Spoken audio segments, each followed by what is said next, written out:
Konnichiwa, muy buenas tardes. Gracias por estar acá y acompañarnos en el Bunka Fest, aquí inaugurando la 52ª Semana Cultural de Japón, aquí en el Centro Cultural Peruano-Japonés.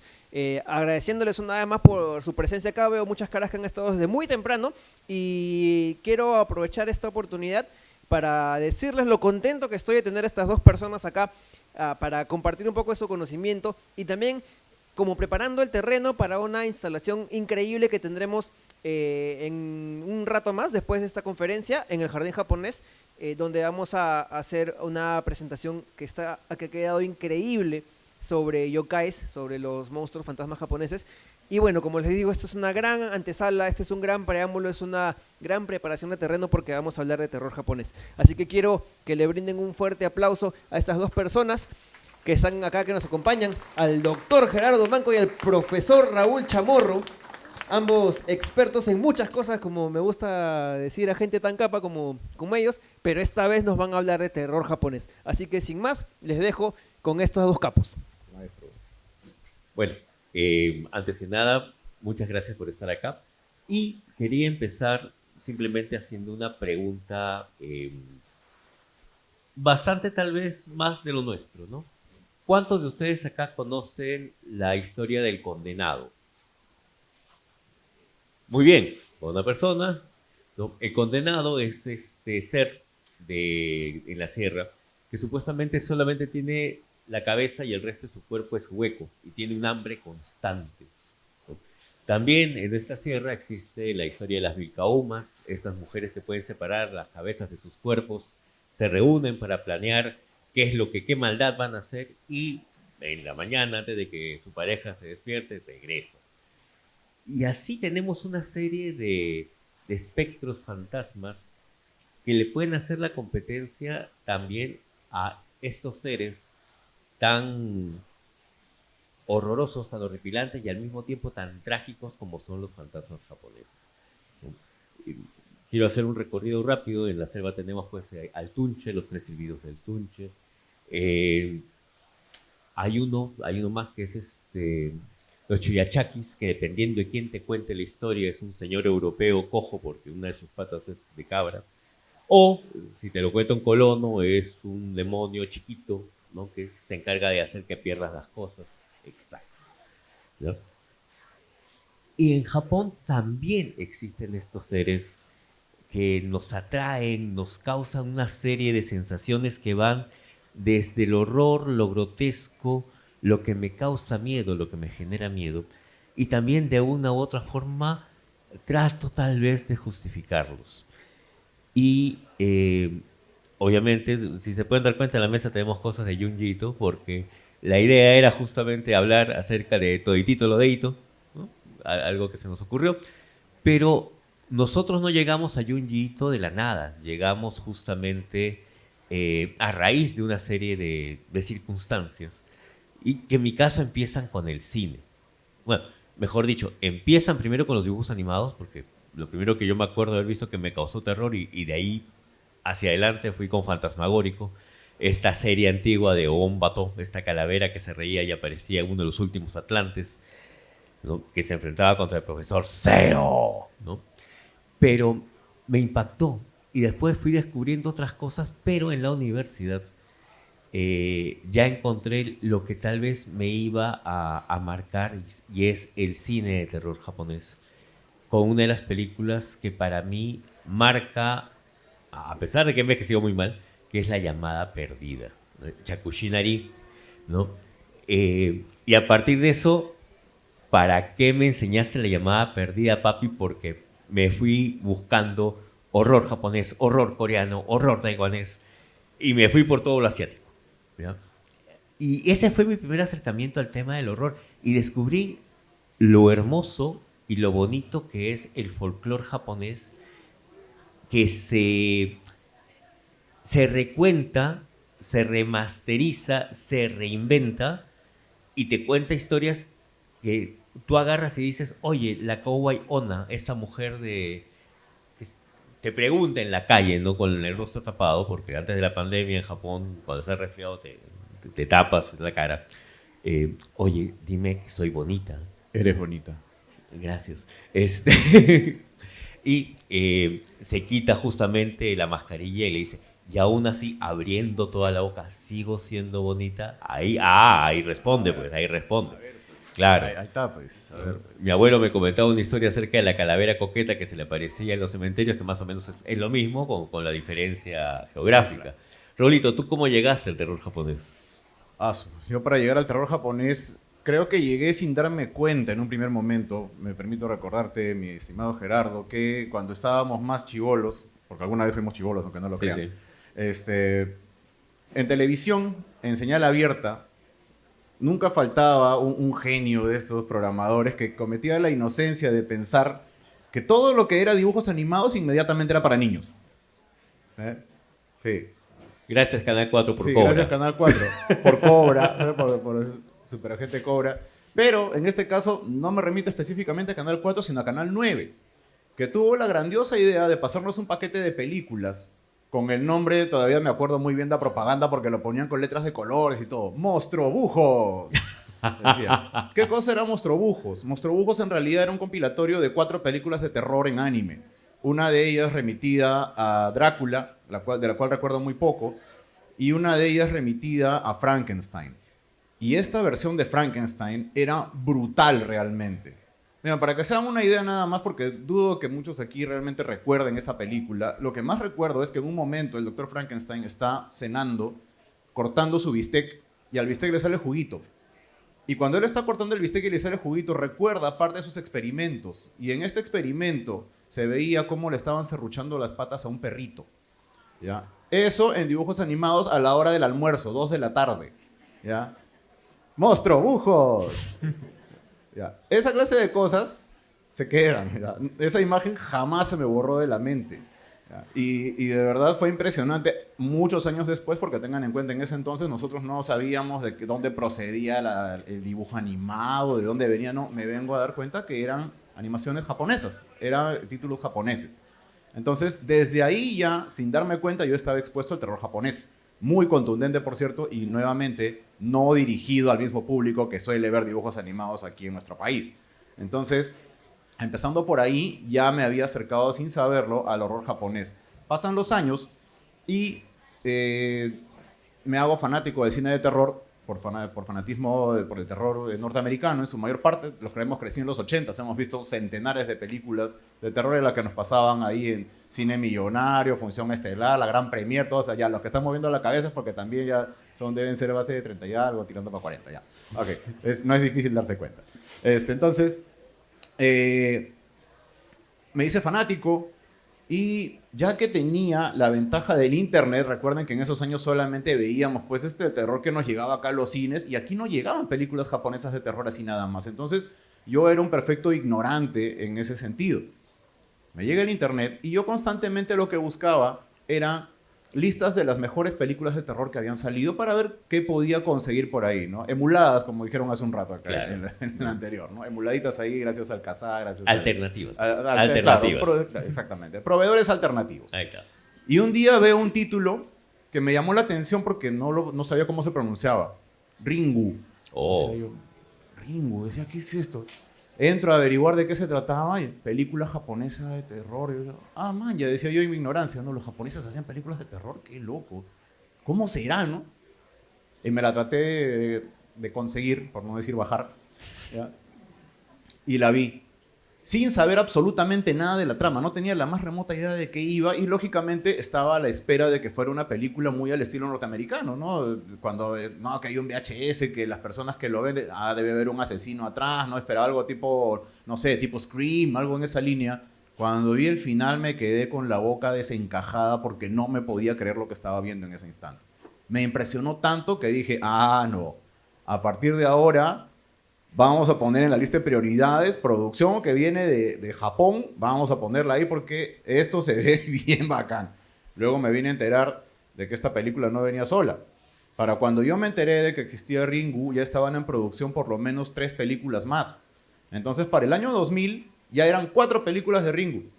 A pesar de que aquí solamente conocían la 1 y por ahí creo que ya había salido la versión gringa o algo por el estilo. Claro. Ya me había yo bajado Ringu, Ringu 2, Ringu 0 y Rasen, que es la verdadera secuela, que tuvo un problema de producción y se hizo completamente impopular. Muy poca gente sabe que existe esa película. Y me las vi de corrido un día. O sea, lo único que hice ese día fue comer, dormir y ver Ringu. Terminé de madrugada casi de verme las 4 películas de corrido y créanme que tuve una experiencia realmente aterradora. Ringu siempre le voy a tener mucho cariño porque fue la primera película que literalmente me hizo caerme al piso de rodillas de miedo. Sí, y no por la película en sí misma. Claro, por todo el concepto. Sí, no, y más allá de eso, Sí. lo que pasa es que apago la computadora y después de que ustedes apagan la computadora no les ocurre que no ven nada en el momento, no toda la luz la tienen ahí, se les apaga y no ven nada. Y yo por ese entonces me había olvidado que la chica que trabajaba en la casa, en la limpieza, se bajaba en la madrugada a hacerse su cafecito. Entonces imagínense, yo que no veía nada, digo voy al baño, me acerco al pasillo y sube por la escalera del primer piso una mujer de blanco con todo el cabello hacia adelante, moviéndose así. Y yo con todo lo de sugestionado, con todo el helado, no les miento, me fui de rodillas al suelo porque dije, esto no me puede estar pasando de verdad. Dije, ya fue todo, ya fue la vida. Y de repente se me acerca esa mujer con todo el cabello hacia adelante y en medio de todo su pelo veía su ojo, así igualito que en la película, que se me acerca y me dice, ¿le pasa algo, joven? Y yo lo único que atiné para decirle fue, anda a tu cuarto nomás, yo ahorita me paro, déjame acá un ratito. Entonces, desde ahí, como les digo, me volví muy fanático del cine de terror japonés. Me quedó para siempre toda esa historia y más aún cuando me empecé a enterar de otros formatos en los cuales yo podía conseguir terror viniendo de Japón. Y creo que eso nos lleva justamente a hablar acerca de este hermoso señor que no sé si es así. ¿Tu foto de lo que está ahí? Ah, ya, No, es este señor. Ah, ya. ¿Ya? Este señor, ahí donde lo ven, tan lindo y adorable, tiene posiblemente una de las mentes más perturbadas a la hora de crear un manga. Justamente es. ¿Ya? ¿De dónde viene nuestro amor por Junji Ito?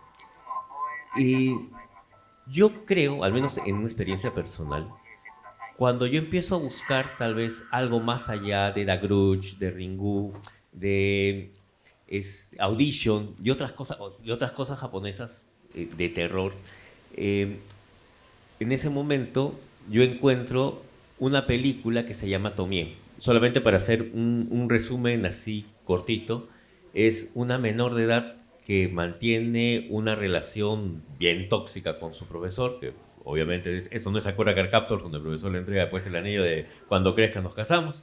No. Y el profesor, para evitar no solamente el bochorno, sino también la vergüenza, convence, que estoy hablando del manga, a los alumnos de que maten a Tomie y la despedacen. ¿Ya? Eso no es lo peor de todo, sino que al día siguiente Tomie llega a clases como si nada. Y ahí empieza posiblemente una de las historias más perturbadoras, pero que también, y es algo que conversamos con Raúl antes de empezar, es posiblemente, como es una de las historias más largas de Ito, siento que tal vez no la supo terminar a tiempo porque Tomie sigue y sigue y sigue apareciendo. Y es Tomie contra otras Tomies, aparecen Tomies de la nada, desaparecen las Tomies. Y se nota cuando tú le tienes amor a tu personaje y no sabes cómo acabarlo. Posiblemente los relatos cortos de Ito sean donde uno aprecia más, o si uno quiere empezar a leer a Junji, tal vez una buena manera de enfrentar un relato que te va a llevar no solamente a que tú tengas cierto tipo de empatía con los personajes, también te vas a tener disgusto, vas a sentir un tema de horror, hasta posiblemente un tema de asco. Y esto lo digo como psicólogo clínico, él apela mucho a estas cosas. ¿Por qué? Porque él de niño ha sido una persona que ha pasado por experiencias que no son usuales.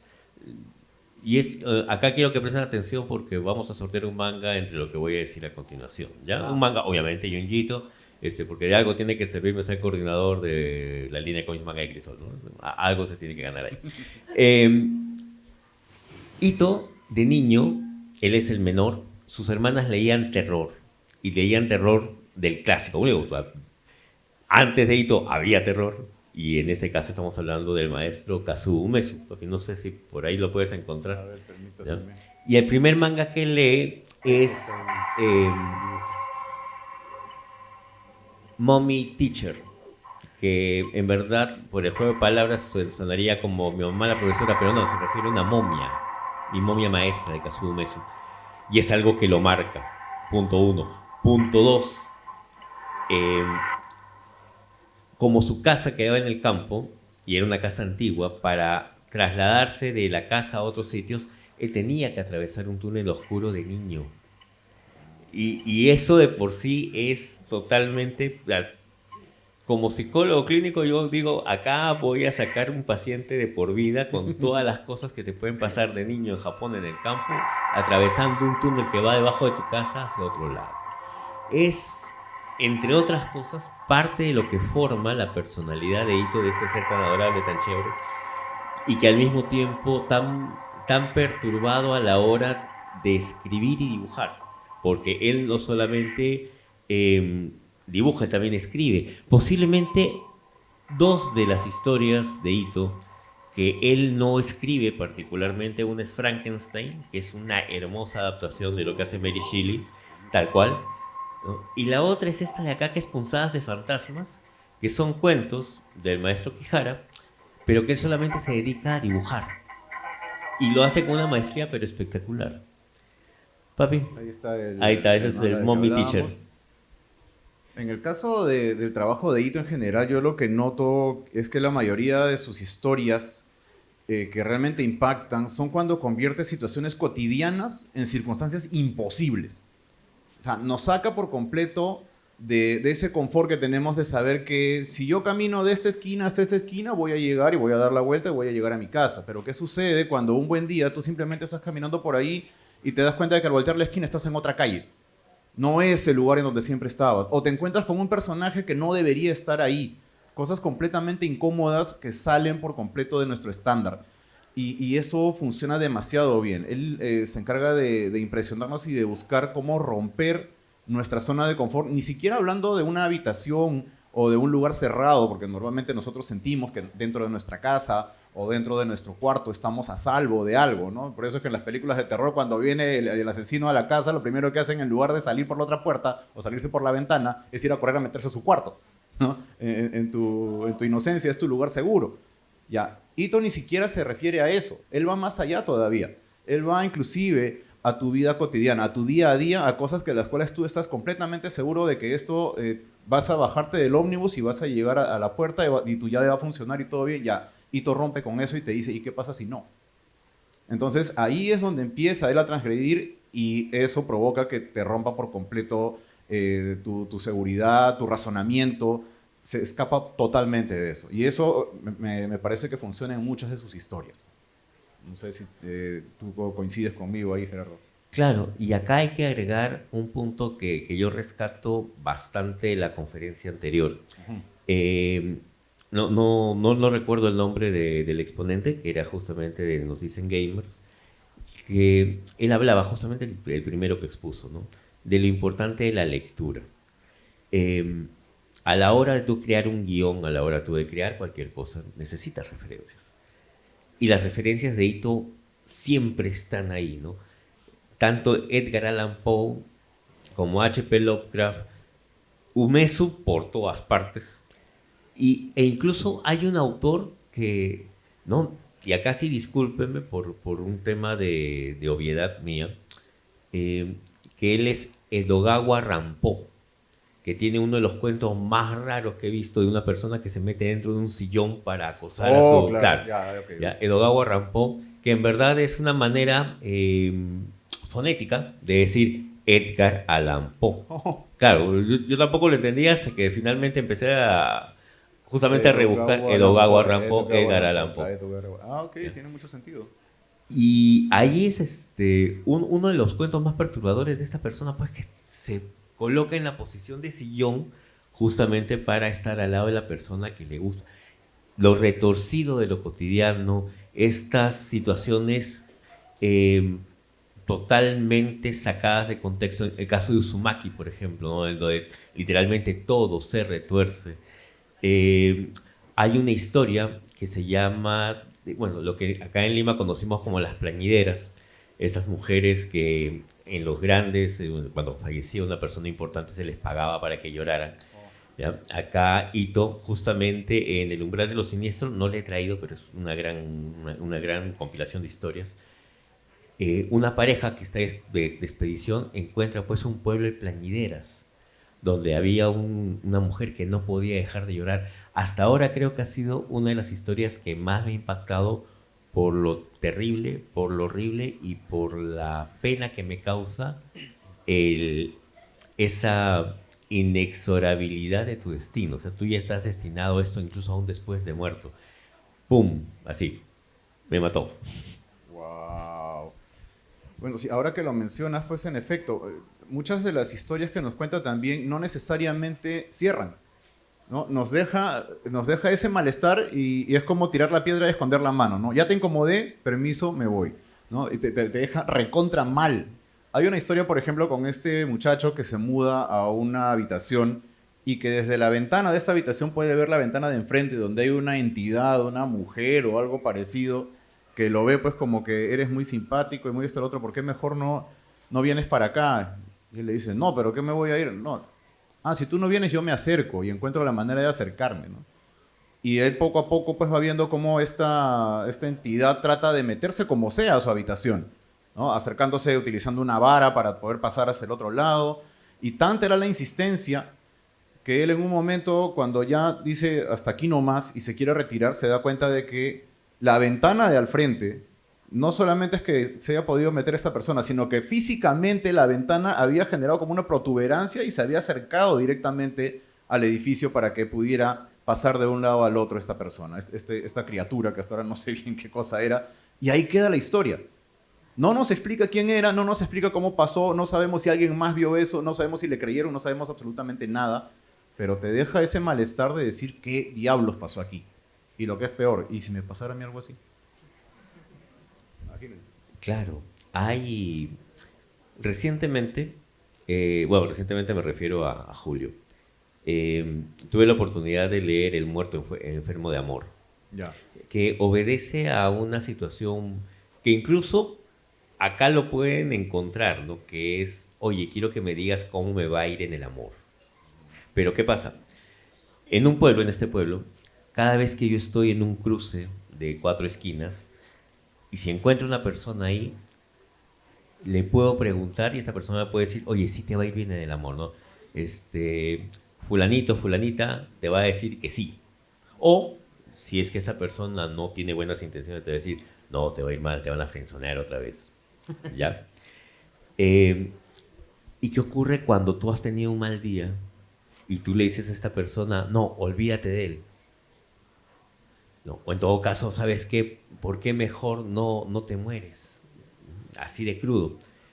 Y a raíz de ese comentario tan nacido del momento, de cómo estoy, de cómo me siento frustrado, o por último, soy un niño que todavía no sabe manejar o administrar sus emociones, se lo digo a una persona que finalmente termina haciéndole caso porque lo que tú me has dicho en el cruce de 4 esquinas es lo que va a pasar.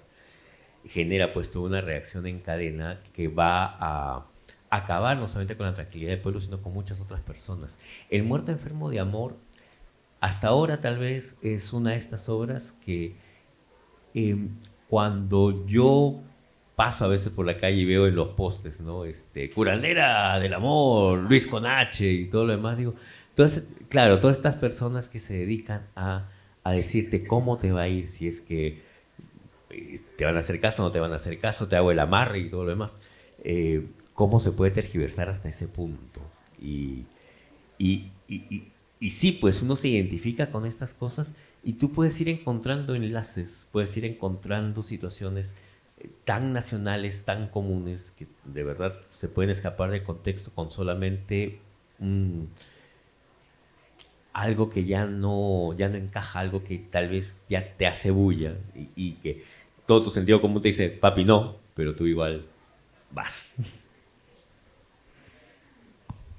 Eso que acabas de mencionar me ha traído a la mente una película también taiwanesa que está en Netflix que se llama, bueno, en inglés la llaman Incantation, en español creo que le han puesto La Maldición o El Maleficio, ¿no? Donde mencionan algo bien parecido. Nosotros estamos acostumbrados a que cuando nos encontramos con gente en la calle o en cualquier circunstancia, saludamos, pero que lo que nosotros expresamos cuando le damos inclusive un buenos días a alguien, ¿no? Que se supone que es un buen deseo, ¿no? Que tengas un buen día, si lo hacemos con la actitud adecuada, no necesariamente es un buen deseo.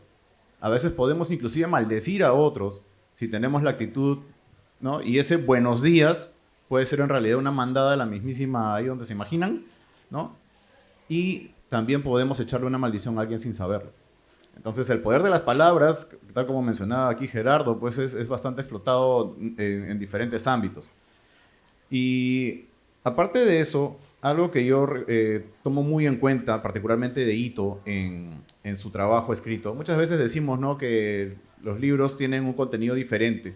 Conversaba con un profesor de arte ahí en el colegio donde trabajaba y él no conocía mucho acerca de lo que era el manga, el cómic como elemento artístico. Ito tiene una particularidad, él es el maestro del giro de página, del page turn, creo que lo llaman en inglés, o el turn page, no me acuerdo cuál es el orden de los términos ahí, pero él se encarga de mostrarnos una serie de detalles en sus viñetas y luego nos hace una revelación impresionante al momento de pasar la página. Él está consciente de que nosotros lo siguiente que vamos a ver luego de todos los detalles es que vamos a pasar la hoja y se encarga de mostrarnos algo realmente impactante y lo hace usualmente a página completa con un nivel de detalle muy superior, ¿no? Ahí, por ejemplo, vean. Ahí tenemos un ejemplo, ¿no? Un poquito de viñetas pequeñitas y de repente a página completa algo tremendo que te deja perplejo. Ese efecto, gente, simple y llanamente no se ha podido replicar hasta ahora en ninguna adaptación cinematográfica, televisiva, animada, ni nada que ustedes hayan visto adaptado de Ito, jamás. No se puede replicar, no se logra el mismo efecto bajo ninguna circunstancia. Y eso es algo que solo lo tiene él. Impresionante realmente.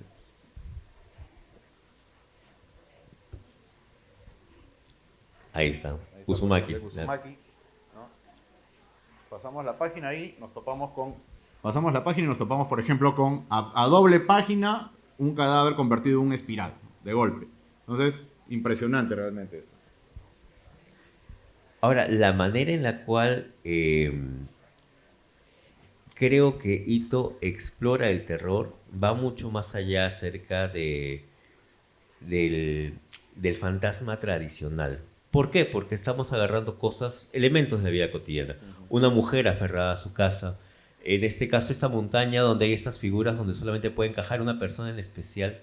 Hay una historia que a mí me impactó también bastante en su momento, que es que tú te quedas petrificado en el lugar en el cual habías cometido posiblemente uno de los actos más deleznables que habías cometido, ¿no? Y la gente tomaba como una enfermedad los petrificados, que justo en ese lugar te quedabas ahí. Hay una serie de historias que trascienden, como decías, de lo cotidiano a lo terriblemente anormal, pasando por lo paranormal, llegando al horror, ¿no? El kawaii, el yurei, el fantasma tradicional se transforma, se moderniza, y en lo cotidiano es posiblemente en lo cual encontramos el tema del terror. Creo que todos acá, al menos los que se han quedado a escucharnos, sí, de una u otra manera, creo que compartimos este gusto por el fantasma, por lo paranormal, o en todo caso tenemos alguna historia familiar que de una manera nos hace, oye, esto le pasó a fulano, esto le pasó a sutano, tengo un amigo que pasó por esto, a mí me sucedió esto. Y en ese sentido, y ya más o menos como para ir terminando, papi, ¿cuáles son tus tres fantasmas o tus 3 obras de Ito favoritas? Wow, a ver, 3 obras de Ito favoritas. En mi puesto número 3 tendría que ir Uzumaki. Ya. Por la primera película que se hizo. Por cierto, en el 2000 hubo una adaptación de Uzumaki. Live action, si no me equivoco. Live action, que fue hecha... Gracias a esa película fue que conocí el trabajo de Ito, no sabía quién era él. Y lo problemático es que esta película se hizo cuando el manga todavía no estaba terminado. Entonces, habían llegado hasta cierto punto en la historia, ¿no? Y no tenían idea de cómo terminarlo. Y el detalle es que mientras que Ito siguió su caminito por acá, la película se fue por allá. O sea, no tenía absolutamente nada que ver con lo que él estaba presentando. Sin embargo, si la ven sin tomar en cuenta el manga, es una película simpática, es una película interesante. Pero luego, gracias a esa película, me di el trabajo de leer el manga. Bueno, más que trabajo, fue un placer realmente leer esta belleza de manga y me quedé de una pieza. O sea, te deja realmente impresionado por todo lo Lovecraftiana que puede ser. O sea, se nota ahí la influencia de Lovecraft en esta historia. Luego tendría que poner el Hellstar, ¿cómo era el nombre? Remina. Hellstar Remina, horror cósmico a más no poder, ¿no? Una entidad que llega hacia la Tierra, aparentemente es un asteroide, una luna, algo que no se entiende bien, pero es una entidad viviente. Y es los que han jugado alguna vez Majora's Mask y han visto la luna que venía, esa gigantesca, ya, eso como una historia que como si fuera a pasar de verdad, ¿ya? Algo por ahí. Entonces, impresionante. Y curiosamente, mi historia favorita, la primera, vendría a ser una historia cortita, que se llama, creo que es Glicérido. Ya. Ya, esta historia del chico con el acné, una familia que vive en un restaurante, y este restaurante está constantemente con grasa. Lo realmente increíble es que cuando ustedes lean esta historia, Ito, a pesar de que no usa colores, se encarga de retratar las viñetas de manera que de verdad uno siente que el papel está engrasado. Es increíble. O sea, uno puede inclusive traducirse en el tacto la imagen que él muestra y realmente se ve extremadamente incómodo. Y lo sé porque alguna vez cometimos el error en mi casa de tener un chifa en el primer piso, ¿ya? Y toda mi casa olía a arroz chaufa mal hecho, ¿ya? No fue agradable. Yo soy muy fanático del chifa. Ese chifa que pusieron en mi casa no era bueno. Entonces pude sentir esa misma incomodidad, la sentí traducida en esas páginas donde veía pues, que esta familia estaba constantemente expuesta a esa grasa y era realmente súper incómodo. Por ese lado, mi historia favorita de Ito. En tu caso, Gerardo. Ya. Hay una historia acerca de una mujer que constantemente busca que le hagan operaciones. Opa. Que justamente está en esta colección, esta antología, que son fragmentos del horror, ¿no? Y la manera en la cual ella se presenta desde niña te incomoda. Y o sea, tú ya sabes cómo va a acabar, ¿ya? Y acaba como lo pensaste, pero a la N, Wow. ¿ya? Incómoda, fuerte, dura, sería la tercera. La segunda, para mí, de todas maneras, tiene que ser Tomie. Y Tomie porque con ella la conocí. Sí. ¿Ya? Si conocí a Ito es por Tomie, por haber visto la película, por decir, wow, qué loco es esta vaina. Después desesperarme porque Tomie no acababa nunca, como alguna de mis relaciones. Y siempre regresaba. Yo he sido ese. Ya no. Ya la experiencia y casi 49 años ya te curan de muchas también, cosas. pues. Claro, ya mucha vaina. Ya. En algún momento hay que sanar, papi. Sí. ¿Ya? Pero hay historias en Tomie que son preciosas. O sea, son preciosas porque acaba con esa Tomie, ¿no? Esta Tomie que es prácticamente la diosa del colegio, que la descubren por una fotografía, que hay una animación en Netflix que solamente hicieron de ese capítulo, a pesar de todo lo larga que es muy, muy, muy buena. Y de todas maneras, El pueblo de las plañideras, o de la mujer que no podía dejar de llorar, para mí es posiblemente una de las historias de todas las que tiene Ito, desde las maldiciones de Soichi, Voces en la oscuridad. Creo que esa es, al menos de las que he leído hasta ahora, es la que más me impacta justamente por eso, ¿no? La inexorabilidad del destino. Ya, o sea, tú ya estás programado para esto. Y es algo a lo cual, como especialista en salud mental, me opongo, pero la historia, como te la cuentan,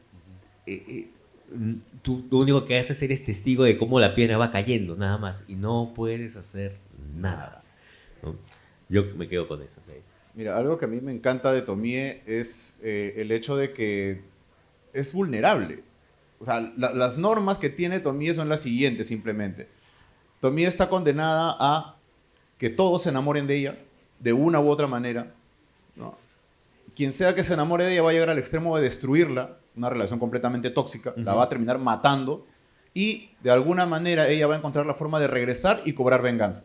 Y no puedes nunca acabar con Tomie porque cada célula de su cuerpo puede hacer que ella regenere otra Tomie y pueden haber muchas Tomies al mismo tiempo, ¿no?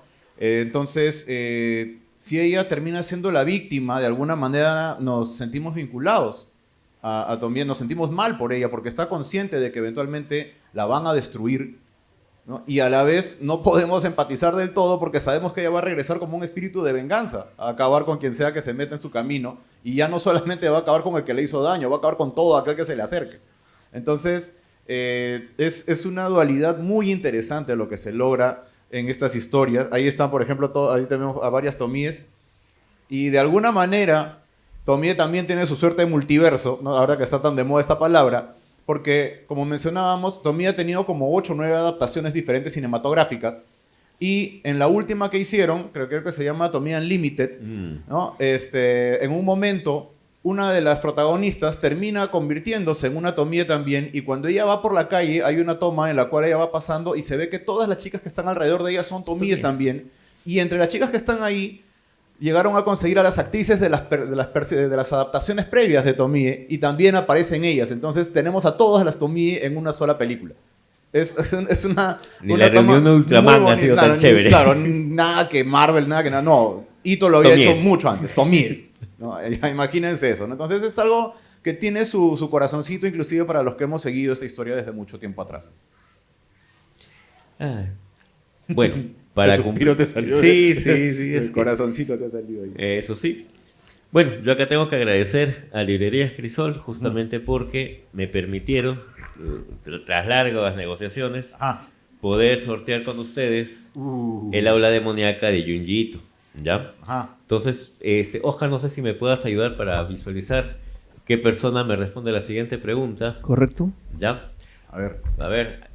Ojo, esto es así a mano alzada, ¿de acuerdo? El nombre del autor de la obra, el primer manga que leyó Junji Ito, Mummy Teacher. Mummy Teacher. El nombre del autor. Ya, acá tenemos. Oscar estaba pendiente de las manos. Kazuo Umesu. Muy bien. Ahí está. Un aplauso, por favor. Fotito.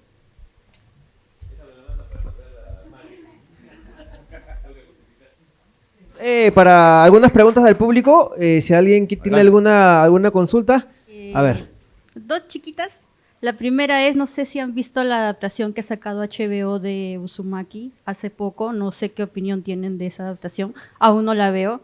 Y la otra es, ¿por qué creen ustedes, qué opinión les da que la figura femenina esté tan presente en el horror japonés, al menos, ¿no? Siempre son seres femeninos, o en su defecto, si son masculinos, tienen rasgos femeninos, o se disfrazan de no seres femeninos, ¿no? ¿Qué opinión qué conexión podría tener tal vez con la manera en que la sociedad japonesa se piensa o se conduce, ¿no? Gracias.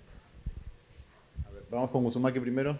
A ver, vamos con Uzumaki primero porque la segunda pregunta sí da para un ensayo. Esa está bien complicada. Pero en el caso de Uzumaki, la he visto, empieza muy bien, empieza como una joya y lamentablemente cuando ya los capítulos que siguen no tanto, y justamente investigando, ¿no? Nos dimos con la sorpresa de que es un tema de presupuesto. Era una de dos: o hacíamos Uzumaki en el tiempo que teníamos que hacerla, o llegábamos al 2025 finales para hacerla como se debería hacer. Justamente en el podcast, en Dos Viejos Kiosqueros, acá también puede ser el Dr. West Fuera del Cine, conversábamos con Elisa Aguirre, con mi socio del crimen, que Uzumaki es el equivalente tal vez a lo que pasa con Miyazaki, con Haruki y con Murakami, en el tema del Nobel, ¿no? Murakami siempre voceado para ganar el Nobel, pero no lo gana. Ito, adaptaciones animadas ha tenido, pero ninguna le hace justicia. No. Y justo la que más nos habían endulzado, que era Uzumaki, nos presentaron el tráiler, nos dijeron, ahora sí, en blanco y negro, como debe ser. La primera. La segunda. Pero ¿sabes qué pasa? No la has leído todavía. No. recomendación personal. Primero léela completa, porque Uzumaki es por capítulos. Y cada capítulo, entre comillas, es autoconclusivo, aunque la historia continúa, ¿no? Léela y checa la animación, ¿no? Y vas a tener que sacar tus propias conclusiones. Personalmente, el primer episodio es una joya, pero los que siguen ya no. Y si bien es cierto, pues las declaraciones del jefe de animación dejan mucho que desear, yo a veces me pregunto por qué ese señor tan adorable no puede tener una animación a su altura. Sí, es que es difícil realmente, a pesar de que él ni siquiera utiliza color dentro de sus trabajos, como les comentaba, y han visto ya las viñetas de sus mangas, cuando uno lo traduce a animación o incluso a películas, se aplana todo. Yo siento que se pierde perspectiva, faltan detalles, hay muchísimo detalle en los diseños que utiliza Ito, y en Uzumaki con mayor razón todavía. Cuando la leas vas a darte cuenta, son 19 capítulos me parece, no me acuerdo ahorita cuántos son exactamente, pero es imposible comprimir eso en 4 capítulos de 20 minutos. O sea, desde la planificación ahí se nota que aceleraron todo. El primer capítulo, como bien menciona Gerardo, es una joya de la animación, es una belleza total. Cuando mostraron el primer tráiler de Uzumaki, todos, incluyéndome, dijimos, esto es, por fin, sí, como dice, Galatos todos, vamos, saltando, ¿no? Y después, segundo capítulo, aquí la cosa que pasó, ya, ok, tercer capítulo, cuarto capítulo, y si comparas inclusive, y pueden hacerlo esto los que tengan HBO Max, pausen al final y se van a dar cuenta que el equipo de producción del primer capítulo es completamente diferente al de los otros. ¿Por qué? Porque contrataron otro estudio. Necesitaban acelerar la producción y contrataron a un estudio que hizo todo, bueno, supongo que lo mejor que pudieron también, ¿no? Porque les pagaron por hacer eso, aceleraron todo el tema y pues se nota muy descaradamente cómo ha cambiado la animación del primer capítulo a los otros 3 siguientes. Entonces, se está diciendo ahora, ha cambiado la categoría del trabajo de Ito a ser infilmable. Ahora, yo conservo mis esperanzas porque lo mismo decían del Señor de los Anillos y ahí tenemos la trilogía de Peter Jackson. Entonces yo considero que ya le tocará al trabajo de Ito en algún momento que alguien le haga justicia y hagan una muy buena película de su trabajo. Ya tenemos 9 adaptaciones de Tomie que tampoco le hacen precisamente justicia al manga. Y ahorita se viene una adaptación norteamericana también de un trabajo que es Eternal Darkness, algo con la oscuridad. Hay una historia que son también 2 capítulos, o sea que vamos a ver por lo menos 2 películas norteamericanas. Voces en la oscuridad. Esa. Ya, y me preocupa porque ustedes saben que los norteamericanos cuando adaptan cosas japonesas es como tomar café descafeinado, ¿no? Le quita toda la gracia, ¿no? Entonces yo creo que tenemos que esperar todavía un poquito más. En cuanto a la otra pregunta, Gerardo. Wow. A ver. La difícil. Sí. Acá tengo que recurrir a 2 conceptos antropológicos. El primero tiene que ver justamente... Esos ya son campos que se Por ejemplo, acá en Perú existen 2 figuras, 2 estelas, y una de ellas tiene que ver con el tema de lo femenino, en la cual la zona vaginal tiene dientes. ¿Por qué? Porque, claro, le tenemos miedo a la figura de la mujer. Antropológicamente hablando, le tenemos miedo a la figura de la mujer. Y eso ha sido desde tiempos inmemoriales. O sea, por las puras, no es que los puritanos quemaban brujas, ¿no? Y ojo, le tenemos miedo a las brujas. Claro, le tenemos miedo a las brujas y no a quienes las quemaron, ¿ya? En Japón pasa algo muy similar. La mujer siempre ha sido vista como, ojo, estoy hablando de Japón tradicional, incluso hasta ahora, ¿no? Como un ser que tiene que ser cuidado, protegido, o en todo caso es tema de comercio, ¿no? Claro, si yo quiero mayor acercamiento social o subir socialmente en la escala, voy a buscar pues una pareja que esté socialmente mejor que yo, ¿no?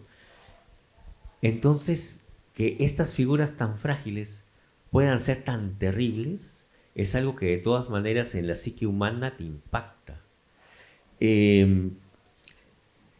Acá, por ejemplo, hay un ensayo muy interesante acerca de un grupo de mujeres, no me acuerdo ahorita del nombre, cosas de la edad, que cuando llegan los conquistadores se sorprenden de que ellas escojan y tomen a sus hombres. O sea, ellas decidían quiénes eran. Las capullanas, ya me acordé, las capullanas. ¿Ya? Y eso para ellos pues era terrible e impensable y obviamente pues era un pecado nefando ante los ojos de Cristo, de Santiago y a ellos, ¿no? Y estamos hablando de 1400, 1500.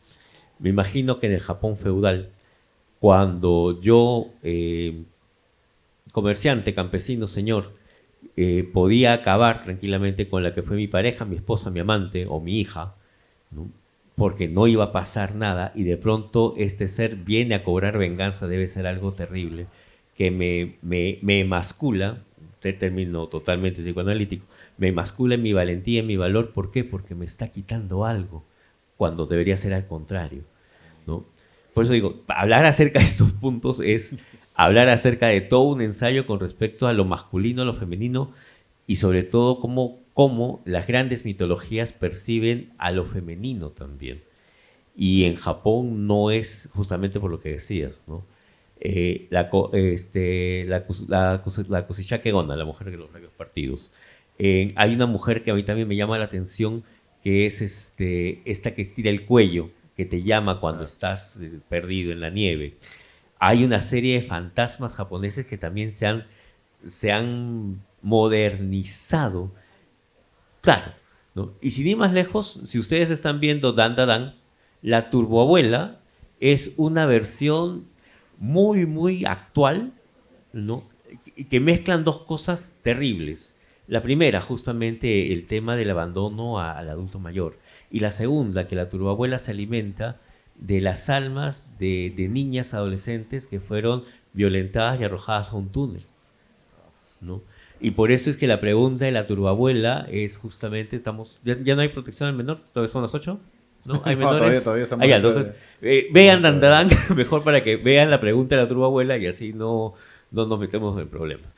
Pero sí, o sea, es todo un ensayo. ¿Por qué? Porque la figura de la fragilidad, lo que se entiende como la femineidad, no debería hacerme daño. Y sin embargo, ante la violencia reacciona. Y eso me da miedo. En el caso especial de Ito, yo imagino que mucho de la figura femenina tiene que ver sus hermanas, porque sus hermanas eran las que leían terror, pero así no había otra cosa más que leer, entonces y por ahí debió ir. O sea, toda experiencia que nosotros tenemos de niños adolescentes de una u otra manera nos marca nuestra vida adulta. Eso es cierto. Miren cómo quedó. Quedamos, papi, quedamos. ¿Hay otra pregunta de Alfonsito? La última. Felicitaciones por su conferencia, señores. Y también quería preguntarles lo siguiente. Aparte, en lo que es el manga, aparte de Junji Ito, ¿podrían mencionarnos algunos otros autores que en este momento estén vigentes? Unos cuantos. Y también quería, pero no solamente del manga, sino también, de ser posible, de la literatura. Porque tengo entendido que en la literatura Japón tiene una tradición de terror. Inclusive estoy pensando específicamente en la adaptación que hizo Kenji Mizoguchi de Cuentos de Luna Pálida, que originalmente es una obra literaria de terror. Estaba pensando, entonces por eso me gustaría que me ampliaran un poquito más eso, al menos de una forma panorámica, por favor. Ya, voy a mencionar un autor clásico que justamente lo comentábamos en la conferencia. Los cuentos de Dogawa Rampo son incómodos de leer, ¿ya? Cuando a veces me toca recomendar algún tema de libro, no sé si alguno de ustedes ha leído a Robert Bloch en Psicosis. Ojo, no la película, el libro. Ya, maestro, usted me va a dar la razón. El personaje justamente de Bates en el libro es una cosa grotesca, es un señor grotesco de por sí. Y sin embargo en la película es mi papi Anthony Perkins, que es todo un lord inglés, pero es ¿no? un señor, pero pues. Bloch en su narrativa te incomoda. Es más, el primer capítulo justamente de Psicosis te habla acerca de los incas y su combate con los chancas. Ustedes saben, por eso recurro a usted para que no me deje mentir, ¿ya? Y la narración que él te hace de ese enfrentamiento entre incas y chancas es totalmente grotesca con respecto a cómo se preparaban para la guerra. Una belleza. Entonces, Edogawa Rampo sería una buena idea, y en el caso del manga, es una autora que llegué por el apellido porque yo dije, Ito, debe ser buena. Pero en verdad es la gran Mímica Ito, que ella tiene una característica especial, que ella se presenta a sí misma como una medium. Pero sus historias, igual que las de Ito, que algunas no las terminé de cerrar, te son cercanas porque es como si reaccionara una persona conocida. Es como que si en estos momentos, acá Oscar me dice, Gerardo, ¿sabes qué? En la sala de mandos a las 3 de la mañana escuchas una risa. Mi yo de hace 10 años seguramente se quedaría esperando a ver qué pasa. Mi yo de ahora va a decir, papi, nos vemos. Hablamos. Hablamos. ¿No? Y la pregunta va a ser, ¿y qué hubiera pasado si? Claro. ¿No? Entonces, Mimi Kaito juega mucho con eso en el tema del manga. Serían los dos que yo te podría recomendar de lectura propia.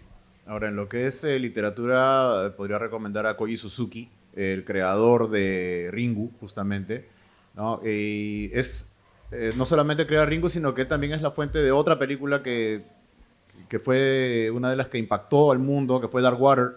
No recuerdo ahorita el nombre original en japonés, pero esa película también fue bien conocida por aquel entonces, fue parte de la oleada de cine de terror japonés que pobló al mundo. Adaptada también. Y adaptada también, ha tenido su versión gringa, que por supuesto era completamente intrascendente, ¿no? Como la mayoría de adaptaciones.